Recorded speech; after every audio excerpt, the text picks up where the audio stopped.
Hello friends, स्वागत है आपका एक और लर्निंग वीडियो में। चलिए आज हम आपको कुछ ऐसे स्टॉक बताएंगे जिस स्टॉक में अगर आप स्विंग ट्रेड करते हैं तो आपको एक अच्छा प्रॉफिट होगा। अगर आप इन स्टॉक को इलेक्शन के नज़रिए से भी देखते हैं कि इलेक्शन में अगर अच्छे रिजल्ट आते हैं, ठीक है, तो आपको इन स्टॉक में एक अच्छा प्रॉफिट यहाँ हो सकता है, ठीक ना। हम आपको चार्ट के बिहेवियर के हिसाब से भी और प्राइजेक्शन के बेस के हिसाब से भी आपको समझाएंगे कि आपको इन स्टॉक में कैसे और क्यों ट्रेड करना चाहिए, ठीक ना। तो आप इलेक्शन से पहले और कुछ पैसे इन्वेस्ट करना चाहते हैं या इलेक्शन के बाद भी कुछ दिन मार्केट में पैसे इन्वेस्ट करना और रखना चाहते हैं तो आप इन स्टॉक को जरूर ध्यान से अच्छे से देखिएगा, ठीक ना। देखिए फ्रेंड्स, सबसे पहला स्टॉक हमारे पास है RVNL का, ठीक। ये एक रेलवे का स्टॉक है। तो RVNL का स्टॉक के प्राइस आप देखेंगे तो अभी ये स्टॉक ट्रेड कर रहा है 381 रुपये के आसपास, ठीक ना। तो देखिए हमने यहाँ पे वीकली टाइम फ्रेम लगाया हुआ है, मतलब 1 वीक की ये कैंडल हमने यहाँ पे लगाया हुआ है, ठीक ना। तो जब देखेंगे आप इस टाइम फ्रेम पे, वीकली टाइम फ्रेम पे इस स्टॉक के बिहेवियर को, तो आप समझेंगे। देखिए ध्यान से, अगर आप इस स्टॉक में मतलब पैसे इन्वेस्ट करना चाहते हैं तो आप इस स्टॉक में मतलब इन्वेस्ट कर सकते हैं। लेकिन देखिए अगर आप इस स्टॉक में 381-80 रुपये के पास अगर आप इस स्टॉक को बाइंग करते हैं, ठीक ना, अगर इस प्राइस पे अगर आप इस स्टॉक को बाइंग करते हैं, यहाँ पे 381 रुपये के आसपास बाइंग करते हैं, तो आपका स्टॉपर्स क्या होना चाहिए। सबसे पहले आप ये समझिए कि अगर आप इस स्टॉक को बाइंग करते हैं तो आपका स्टॉपर्स क्या होगा। आपका स्टॉपर्स होगा 345 का, ठीक ना। जो ब्रेकआउट लेवल था, जो ये ऑल टाइम हाई का इस स्टॉक का ब्रेकआउट लेवल था 345 का जो लेवल है, यही हम अपना इसमें स्टॉपर्स रखेंगे और इस स्टॉक को यहाँ से हम बाइंग करेंगे, ठीक ना। तो इसमें आपको एक अच्छा प्रॉफिट हो सकता है। लेकिन आप ये भी ध्यान रखिए कि अगर ये स्टॉक 345 के नीचे आता है तो आपको इस स्टॉक से मतलब यहाँ से एग्जिट भी होना है। अगर वीकली चार्ट पे अगर ये स्टॉक इस लेवल के नीचे आता है तो 345 के नीचे, ठीक ना। अब देखिए इस को हमने आपको क्यों बताया कि आपको इस स्टॉक से 345 का ये स्टॉपर्स यहाँ पर रखना चाहिए। सबसे पहले आप ये समझिए, देखिए जब आप इस स्टॉक के कैरेक्टर को पीछे भी देखेंगे, देखिए इसने एक बार यहाँ पे ब्रेकआउट किया, देखिए एक बार इसने यहाँ पे इस लेवल का ब्रेकआउट किया, ठीक ना। इस लेवल को ध्यान देखिए, एक बार इसने इस लेवल को 307 रुपये के आसपास इसने ब्रेकआउट किया था, ठीक ना। लेकिन देखिए इसने ब्रेकआउट लेवल के पास ये स्टॉक नीचे नहीं आया और ब्रेकआउट लेवल के ऊपर से ये स्टॉक ऊपर की ओर चला गया, ठीक ना। फिर जब पीछे की ओर देखेंगे इस स्टॉक के बिहेवियर को, तो आप ध्यान से जब देखेंगे तो इस स्टॉक ने एक बार यहाँ पे ब्रेकआउट किया, देखिए ध्यान से, इसने एक बार यहाँ पे ब्रेकआउट किया था। इसने काफ़ी मतलब हफ्ते यहाँ पे इसने साइडवेज बिताया और साइडवेज से जैसे इस स्टॉक ने ऊपर की ओर क्लोज किया, देखिए मतलब ये स्टॉक नीचे की ओर आया, लेकिन हमने ब्रेकआउट लेवल को इसने रिटेस्ट किया और यहीं से फिर से ये स्टॉक ऊपर की ओर यहाँ से चला गया, ठीक ना। फिर पीछे की ओर देखेंगे और पीछे देखेंगे तो इस स्टॉक के लिए एक ब्रेकआउट लेवल ये था। जैसे देखिए इसने काफ़ी दिन यहाँ पे साइडवेज रहा और जैसे इसने ब्रेकआउट किया तो फिर अपने इस ब्रेकआउट लेवल के नीचे यहाँ पे आया, ही नहीं टच किया, लेकिन इसके ऊपर से क्लोज नहीं किया इसके नीचे और यहीं से स्टॉक फिर से ऊपर की ओर यहाँ से चला गया, ठीक ना। फिर पीछे की ओर देखेंगे और भी पीछे देखेंगे आप इस स्टॉक की हिस्ट्री देखेंगे तो देखिए इस स्टॉक ने एक बार यहाँ से ब्रेकआउट किया था, जैसे ब्रेकआउट किया, लेकिन जब स्टॉक नीचे की ओर आया तो अपने ब्रेकआउट लेवल को इसने टेस्ट नहीं किया और फिर से स्टॉक ये लगातार ऊपर की ओर ही जा रहा है, ठीक ना। तो इस स्टॉक को आप जरूर नजर में रखिएगा। RVNL का स्टॉक है। अगर आप इस स्टॉक में भी बाइंग करते हैं तो आपका स्टॉपर्स क्या होगा, 345 का स्टॉपर्स होगा। और अगर आप इसमें स्विंग ट्रेड करना चाहते हैं तो ये आपके लिए एक अच्छा चॉइस हो सकता है इस स्टॉक को बाइंग करना, ठीक ना। अब देखिए सेकंड स्टॉक हमारे पास है जिस स्टॉक का नाम है AU फाइनेंस बैंक, ठीक ना।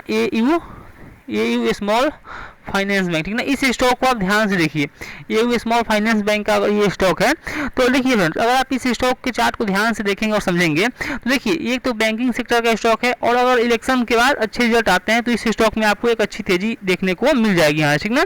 देखिए जब आप वीकली चार्ट हम यहाँ पे ओपन कर रहे हैं और वीकली चार्ट ओपन करके हम आपको यहाँ पे दिखा रहे हैं, देखिए ध्यान से कि देखिए ये इस लेवल को आप ध्यान से देखिए, यहाँ पे इस लेवल को आप ध्यान से देखिए, देखिए इस लेवल को जब चार्ट को ध्यान से देखेंगे और समझेंगे तो आपको यहाँ पे दिखाई देगा कि देखिए जब भी ये स्टॉक इस रेजिस्टेंस लेवल के पास आ, देखिए जैसे ये स्टॉक नीचे आया, ठीक ना, ऊपर गया, देखिए आप इसने यहाँ पे टाइम स्पेंड किया, ठीक ना। देखिए यहाँ पे इसने फिर से रेजिस्टेंस बनाया, जो इस पिछला जो रेजिस्टेंस था इसने फिर से यहीं पर रेजिस्टेंस बनाया, फिर से स्टॉक नीचे आया, फिर देखिए इसने रेजिस्टेंस लेवल के पास जाकर के फिर से इसने क्लोजिंग किया, ठीक ना। तो अब आपको करना क्या है, सबसे पहले आप ये समझिए, देखिए अगर ये स्टॉक फ्रेंड्स 656 के ऊपर, ठीक ना, 656 जो लेवल देख रहे हैं आप, 656 जो ब्रेकआउट लेवल होगा, जैसे इस स्टॉक ने यहाँ से ब्रेकआउट करेगा तो 656 के ऊपर अगर ये स्टॉक एक वीकली कैंडल क्लोज करता है, ठीक ना, एक वीकली कैंडल अगर ये क्लोज करता है या इसके ऊपर 2-3 दिन बना ही रहता है इस 656 के ऊपर, तो आप इस स्टॉक यहाँ से 656 के ऊपर बाइंग करेंगे और आपका फर्स्ट टारगेट क्या होगा, फर्स्ट टारगेट आपका होगा ये होगा 672 का, ठीक ना। आपका फर्स्ट टारगेट होगा ये जो स्विंग देख रहे हैं 672 का आपका फर्स्ट टारगेट होगा, और सेकंड टारगेट आपका हो जाए ये जो गैप है बीच में, ये जो गैप है 703 का। तो देखिए फर्स्ट टारगेट आपका होगा 672 का और सेकंड टारगेट आपका हो जाएगा 703 का, ठीक ना। तो अगर आप इस स्टॉक में स्विंग ट्रेड करना चाहते हैं और एक बैंकिंग सेक्टर का स्टॉक है तो आप इस स्टॉक को जरूर ट्राई करिएगा, क्योंकि देखिए अगर इलेक्शन का रिजल्ट अच्छे आते हैं तो आपको इस स्टॉक में अच्छा प्रॉफिट यहाँ से हो सकता है, ठीक ना। ये देखिए फर्स्ट टारगेट आपको बता दिया हमने, यहाँ पे 672 का टारगेट रहेगा और सेकंड टारगेट आपका 703 का रहेगा, ठीक ना। तो आप इस स्टॉक को जरूर ट्राई कीजिएगा स्विंग ट्रेड के लिए, अपने रिस्क रिवॉर्ड के हिसाब से आप इसमें ट्रेड जरूर करिएगा, ठीक ना। अब देखिए इसके बाद एक स्टॉक हमारे पास है, जिस स्टॉक का नाम हम आपको बताते हैं अभी, उस बजाज ऑटो का स्टॉक, ठीक ना। एक ऑटो सेक्टर का स्टॉक है, देखिए बजाज ऑटो का स्टॉक है, ठीक ना। देखिए अब जब इस स्टॉक को आप ध्यान से देखेंगे और समझेंगे, वीकली चार्ट पे हम आपको दिखा रहे हैं इस स्टॉक के चार्ट को, ध्यान समझिए। देखिए जब चार्ट को हम यहाँ पे छोटा करेंगे और चार्ट को जब ध्यान से आप देखेंगे तो आपको यहाँ पे क्या दिखाई देगा, आपको यहाँ पे एक ट्रेंड लाइन दिखाई देगा इसके ऊपर, देखिए यहाँ पे देखिए ध्यान से, आपको यहाँ पे एक ट्रेंड लाइन दिखाई दे रहा है, ठीक ना। देखिए ध्यान से, और जब ट्रेंड लाइन देख रहे हैं तो आपको यहाँ से एक पोलन फ्लैग पैटर्न भी, जब यहाँ नीचे देखेंगे तो आपको एक पोलन फ्लैग पैटर्न भी आपको यहाँ से दिखाई दे देगा, ठीक ना। अभी इसे वैसे यहाँ से हटा देते हैं, सिर्फ आपको हम यहाँ पे फ्लैग ही दिखाते हैं, ठीक ना। देखिए जब आप यहाँ पे ध्यान से देखेंगे चार्ट को, बजाज ऑटो का स्टॉक वीकली टाइम फ्रेम पे हमने यहाँ पे लगाया हुआ है, तो जब देखिए ध्यान से, देखिए जब ये स्टॉक ऊपर की ओर गया, ऑल टाइम हाई देख रहे हैं, ऑल टाइम जिस इसने यहाँ पे हाई बनाया, तो इसने यहाँ पे क्या किया, इसने यहाँ पे एक बार क्या किया, एक बार इसने यहाँ पे एक स्विंग बनाया, ठीक ना। इसने एक बार यहाँ पे स्विंग बनाया, ठीक। अब देखिए अब इसके लिए हमेशा ही रेजिस्टेंस हो गया, क्यों, क्योंकि देखिए जब प्राइस फिर से नीचे आया और जब फिर से ऊपर गया, देखिए एक इसने हाई एक और लगाया यहाँ पे, तो इस हाई से हमने इस हाई को कनेक्ट किया तो हमारे लिए एक स्विंग बन गया, ठीक ना। मतलब एक ट्रेंड लाइन बन गया, ये स्विंग बन गया, एक ये स्विंग बन गया, ठीक ना।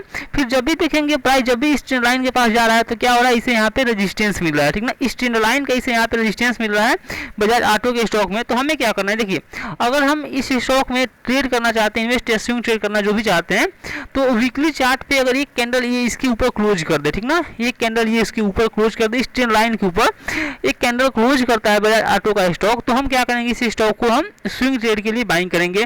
अपना टारगेट क्या रखेंगे, देखिए अगर आप इस स्टॉक यहाँ से बाइंग करते हैं 9156 के ऊपर बाइंग करते हैं इस स्टॉक को, तो हमारा फर्स्ट टारगेट क्या होगा, हमारा फर्स्ट टारगेट होगा 93 मतलब 994 का, मतलब फर्स्ट टारगेट हमारा क्या होगा 94 होगा, मतलब 9400 का हमारा फर्स्ट टारगेट यहाँ से हो जाएगा। और सेकंड टारगेट हम अपना स्विंग के हिसाब से अपना हम प्रॉफिट यहाँ से ट्रेड करके अपना सेकंड और थर्ड टारगेट यहाँ से अपना निकाल सकते हैं, ठीक ना। तो इस स्टॉक को ध्यान रखिएगा, अगर ये ऑटो सेक्टर का स्टॉक है, अगर ये स्टॉक वीकली चार्ट पे कैंडल यहाँ ऊपर निकलता है इस ट्रेंड लाइन के ऊपर, तो हम इस स्टॉक यहाँ से हम बाइंग कर सकते हैं, ठीक ना।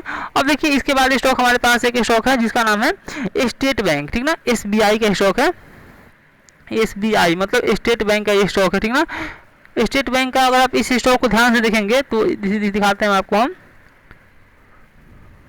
देखिए इस स्टॉक के चार्ट को जब ध्यान से आप देखेंगे समझेंगे तो आपको इस स्टॉक में ट्रेड करने की अच्छी अपॉर्चुनिटी यहाँ से दिखाई दे रही है, ठीक ना। कैसे दिखाई दे रही है, देखिए जब आप इस स्टॉक के चार्ट को यहाँ से हमने यहाँ पे एक रेजिस्टेंस लगाया और नीचे की ओर हमने क्या किया, एक ट्रेंड लाइन हमने यहाँ से नीचे की ओर से एक हमने यहाँ पे ट्रेंड लाइन लगा दिया, ठीक ना। तो जब इस स्टॉक के चार्ट को ध्यान से देखेंगे और समझेंगे तो आपको क्या दिखाई देगा कि ये स्टॉक ऊपर तो जा रहा है लेकिन यहाँ से इस ट्रेंड लाइन का सपोर्ट लेकर के यहाँ से ऊपर की ओर जा रहा है, ठीक ना।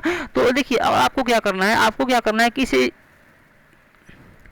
842 के ऊपर अगर ये स्टॉक एक वीकली कैंडल यहाँ से क्लोज करता है, ठीक ना, 842 के ऊपर एक वीकली कैंडल यहाँ से क्लोज करता है, तो आप क्या करेंगे, इस स्टॉक को यहाँ से स्विंग ट्रेड के लिए बाइंग कर सकते हैं। और आपका स्टॉपर्स क्या होगा, आपका स्टॉपर्स होगा इस ट्रेंड लाइन के नीचे जब भी कैंडल क्लोज करता है तो आप यहाँ से स्टॉक से यहाँ से निकल सकते हैं, ठीक ना।